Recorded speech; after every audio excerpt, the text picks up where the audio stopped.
بسم اللہ الرحمن الرحیم۔ شروع کرتا ہوں اللہ کے بابرکت نام سے جو بڑا مہربان نہایت رحم کرنے والا ہے۔ ناظرین، جب کوئی انسان استغفر اللہ کہتا ہے تو اس کے جواب میں اللہ تعالیٰ کیا فرماتا ہے؟ استغفر اللہ پڑھتے وقت بندے کے ساتھ کیا ہوتا ہے؟ اور جب بندہ استغفر اللہ پڑھتا ہے تو اللہ تعالیٰ اس بندے کو کیا جواب دیتا ہے؟ سن کر حیران رہ جاؤ گے۔ حضرت محمد صلی اللہ علیہ وآلہ وسلم نے فرمایا، خدا کی قسم میں دن میں 70 سے زیادہ مرتبہ اللہ تعالیٰ سے استغفار کرتا ہوں اور اس کی بارگاہ میں توبہ کرتا ہوں۔ بہت سارے لوگوں کی زبان پر استغفر اللہ کے الفاظ ہوا کرتے ہیں۔ کوئی غلط بات ہوئی تو انہوں نے استغفر اللہ پڑھا تو لوگ استغفر اللہ کہنے کے عادی ہو جاتے ہیں۔ استغفر اللہ کا مطلب ہے کہ اے اللہ تو ہمیں بخش دے۔ صرف استغفر اللہ کہنے سے آپ کی توبہ قبول نہیں ہوتی، کیونکہ استغفر اللہ عام طور پر جو لوگ بولتے ہیں وہ ان کی زبان پر رٹے ہوئے الفاظ ہیں، تو بس استغفر اللہ ان کی عادت بنی ہوئی ہے۔ تو عادت میں ہونے کی وجہ سے اگر کوئی انسان استغفر اللہ بول رہا ہے تو اس سے اس کے گناہوں کی بخشش نہیں ہوگی۔ آپ صلی اللہ علیہ وآلہ وسلم نے فرمایا، گناہوں پر شرمندہ ہونا توبہ ہے، اور جب کوئی انسان اللہ کی بارگاہ میں توبہ کرتا ہے تو اللہ تعالیٰ 7ویں آسمان سے پہلے آسمان پر آ کر ایک خاص نگاہ ڈالتا ہے اور ایک توجہ فرماتا ہے اور بندے سے کہتا ہے، میرے بندے آؤ، میں کب سے تیرے انتظار میں تھا، لوٹ آؤ اپنے رب کی مرضی کی طرف، لوٹ آؤ اپنے رب کی مغفرت کی طرف۔ ایک جگہ اللہ تعالیٰ فرماتا ہے، اے لوگو، ایسی جنت کی طرف دوڑو جس کی چوڑائی اور لمبائی آسمان اور زمین کے برابر ہے، اور اپنے رب کی مغفرت کی طرف دوڑو تو اس لیے جب کوئی بندہ اللہ تعالیٰ کے سامنے توبہ کرتا ہے یا استغفر اللہ پڑھتا ہے تو اللہ تعالیٰ 70 مرتبہ جواب میں اس کو لبیک کہتا ہے۔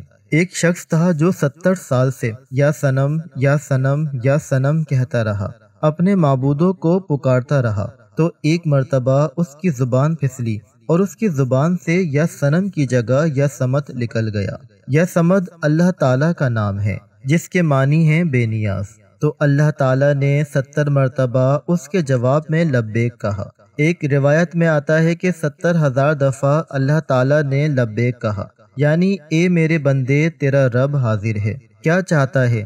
تو فرشتوں نے کہا، اے مولا، یہ بندہ تجھے نہیں پکار رہا، یہ تو یا صنم کر رہا تھا، دھوکے سے اس کی زبان سے تیرا نام نکلا، بلکہ یہ تو تجھے جانتا ہی نہیں ہے، یہ تو ساری زندگی یا صنم کرتا رہا۔ تو اللہ تعالیٰ نے فرمایا کہ اے فرشتوں، خاموش ہو جاؤ، اور فرمایا کہ مجھے معلوم ہے یہ مجھے نہیں پکار رہا، لیکن دھوکے سے ہی صحیح، لیکن اس نے اپنے معبود حقیقی کو پکارا تو ہے۔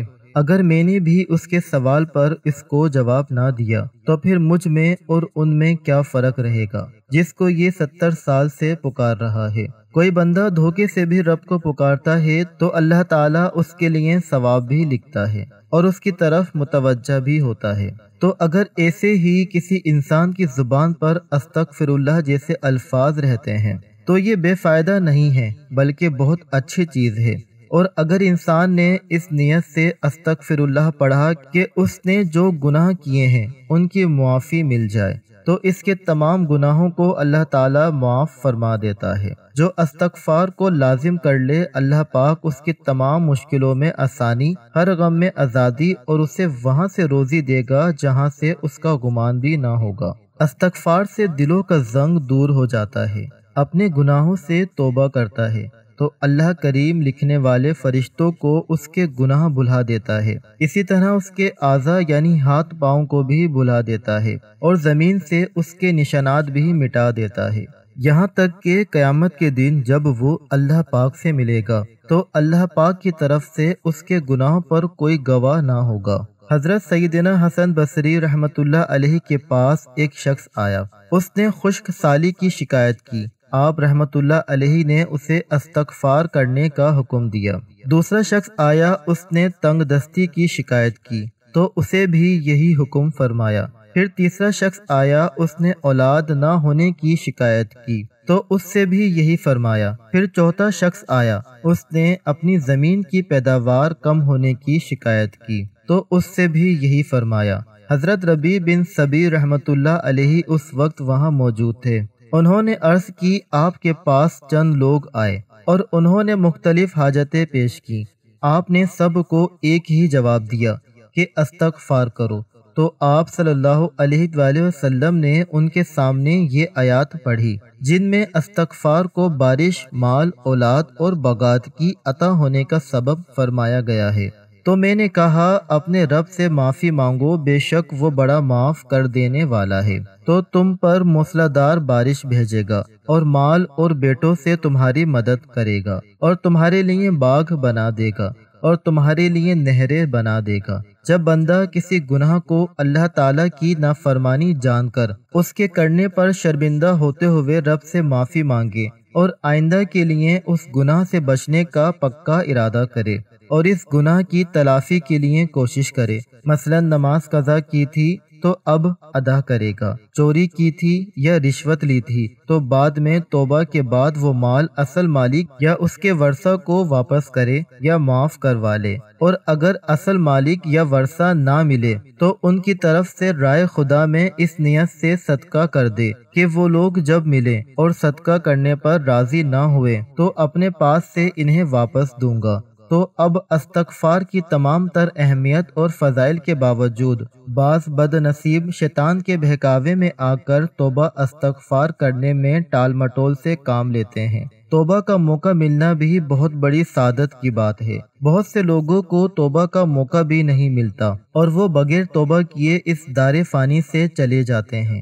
موت کا کوئی بھروسہ نہیں، اس لیے ہمیں بھی بکثرت توبہ استغفار کرنی چاہیے۔ قرآن مجید میں ارشاد باری تعالیٰ ہے کہ اللہ تعالیٰ استغفار کرنے والوں پر رحم کی بارش کرتا ہے اور ان کی طاقت میں اضافہ فرماتا ہے۔ اللہ رب العزت قرآن مجید میں ایک جگہ فرماتے ہیں، اور نوح علیہ السلام نے اپنی قوم سے کہا، اپنے رب سے اپنے گناہ بخشواؤ اور معافی مانگو، وہ یقیناً بڑا بخشنے والا ہے۔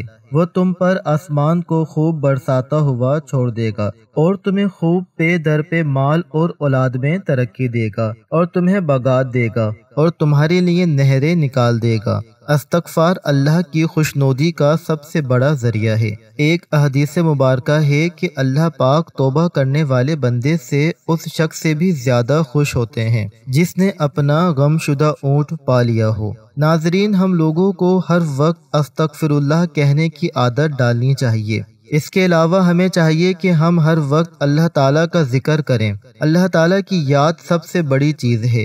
آپ صلی اللہ علیہ وآلہ وسلم نے فرمایا کہ اٹھتے بیٹھتے چلتے پھرتے اللہ کا ذکر کیا کرو۔ جو لوگ اللہ کا ذکر کرتے ہیں زندہ ہیں، اور جو اللہ کا ذکر نہیں کرتے وہ مردہ ہیں، بلکہ مردار ہیں۔